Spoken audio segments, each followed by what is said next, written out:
एक गांव में एक महात्मा रहते थे। वो महात्मा घर घर जाकर भागवत गीता का पाठ किया करते थे।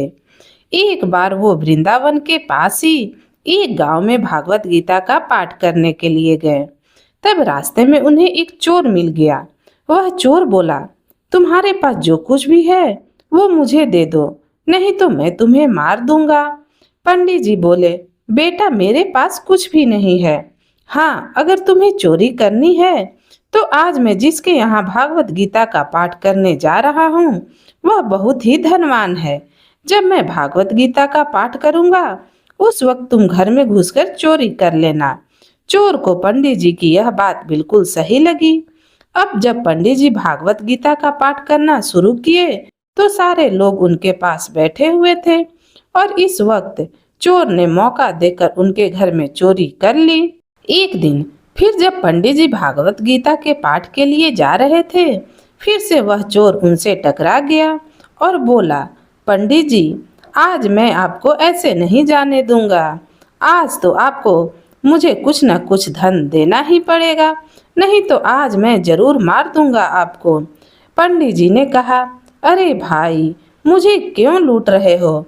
तुझे लूटना है तो उस वृंदावन में रहने वाले बालक को लूट लो जिसका नाम कृष्णा है।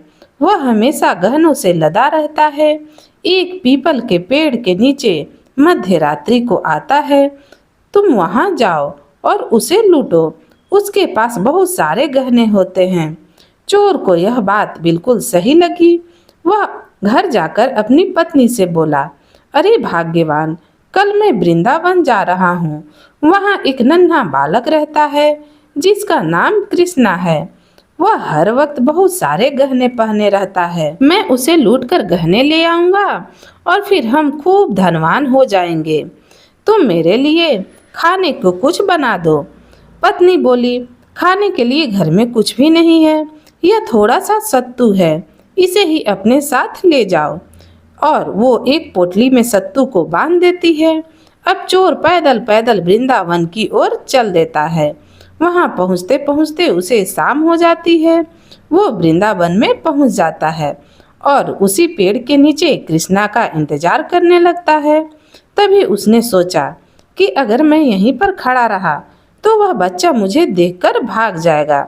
यह सोचकर वह चोर झाड़ियों के पीछे छिपने चला गया और जैसे ही वह झाड़ियों में बैठा तो उसे कांटे चुभने लगे।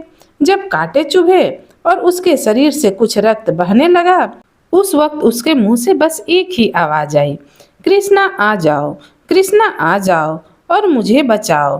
कृष्ण भगवान ने जब उस चोर की यह पुकार सुनी तो उनसे रुका न गया। वह मध्य रात्रि को ही वहां से चलने के लिए तैयार हो गए। तब रुक्मणी बोली, वासुदेव आप वहां मत जाओ, यह चोर आपको लूटने आया है और आपके सारे गहने लेकर चला जाएगा। लेकिन कृष्णा बोले कि मैं ऐसे भक्त के लिए हमेशा लूटने के लिए तैयार हूँ। और वहां से मुस्कुराते हुए एक बच्चे के रूप में उस पीपल के पेड़ के नीचे चले गए। अब जैसे ही वह छोटा बालक वहां गया तो उसे देखकर झाड़ियों से चोर बाहर आ गया और कृष्णा को पकड़कर बोला कि तूने मुझे बड़ा परेशान किया है। देख मेरी क्या हालत हो गई, पूरे शरीर से खून बह रहा है। अब मैं तुझे लूट कर तुम्हारे गहने ले जाऊंगा। चुपचाप ये सारे गहने मुझे दे दो। यह चाकू देख रहे हो ना, अगर नहीं दिए तो इससे तेरा गर्दन उड़ा दूंगा। कृष्णा मंद मंद मुस्कुराने लगे। उन्होंने अब चुपचाप अपने सारे गहने उस चोर को दे दिए। चोर भी वहां से खुशी खुशी अपने घर वापस आ गया। उसने सोचा कि मेरे पास गहने उन पंडित जी की वजह से आई है, तो क्यों न मैं आधा हिस्सा उनको भी दे दूं। जब वह पंडित जी के पास पहुंचा और उनके चरणों में वह गहना रख करके बोला कि लीजिए पंडित जी, ये आपका हिस्सा है। पंडित जी इतने सारे गहने देखकर बोले, अरे भाई यह क्या है? तो चोर बोलता है कि पंडित जी आपने ही तो कहा था कि वृंदावन में कृष्णा रहता है। वह रात को पीपल के पेड़ के नीचे अवश्य आता है। मैं बस वहीं गया था और आज उसके गहने लेकर आया हूँ। उसके सारे गहने मैं वहां से ले आया। यह बात सुनकर पंडित जी बड़े हैरान हो गए और सोचा, क्या ये सच बोल रहा है? मैं अपनी पूरी जिंदगी भागवत गीता का पाठ करता रहा, लेकिन आज तक मुझे कृष्णा ने कभी दर्शन नहीं दिए, और इस पाखंडी चोर लुटेरे को उन्होंने दर्शन दे दिए। ऐसा नहीं हो सकता, ये झूठ बोल रहा है। पंडित जी ने कहा, ठीक है, तुम मुझे भी उस कृष्णा से मिलवा दे, मैं भी तो देखूं कि वो देखने में कैसा दिखता है। चोर पंडित जी के साथ फिर से वृंदावन की ओर चल दिया। शाम तक दोनों वृंदावन में पहुंच गए और फिर उसी पीपल के पेड़ के नीचे दोनों खड़े हुए। फिर चोर ने कहा, पंडित जी, वह बालक ऐसे नहीं आएगा, हम दोनों को इन झाड़ियों के पीछे छुप जाना चाहिए। पंडित जी भी चोर के साथ झाड़ी के पीछे छुपने चले गए। तभी उन दोनों को कांटे चुभने लगे, दोनों के शरीर से रक्त बहने लगा। बड़ा दर्द हो रहा था, लेकिन वह तो बस कृष्णा की एक झलक देखना चाहते थे, इसलिए उनके मुंह से बस यही निकलता रहा, कृष्णा आ जाओ, आ जाओ कृष्णा। कृष्णा ने जब अपने भक्तों की पुकार सुनी तो वो कहाँ रुकने वाले थे। वह फिर से एक बच्चे का रूप धारण करके उसी पीपल के पेड़ के नीचे आ गए। पंडित जी और चोर दोनों बाहर आए। पंडित जी ने जब कृष्णा के छवि को देखा तो वो देखते ही रह गए। उनकी आंखों से खुशी के आंसू झलकने लगे।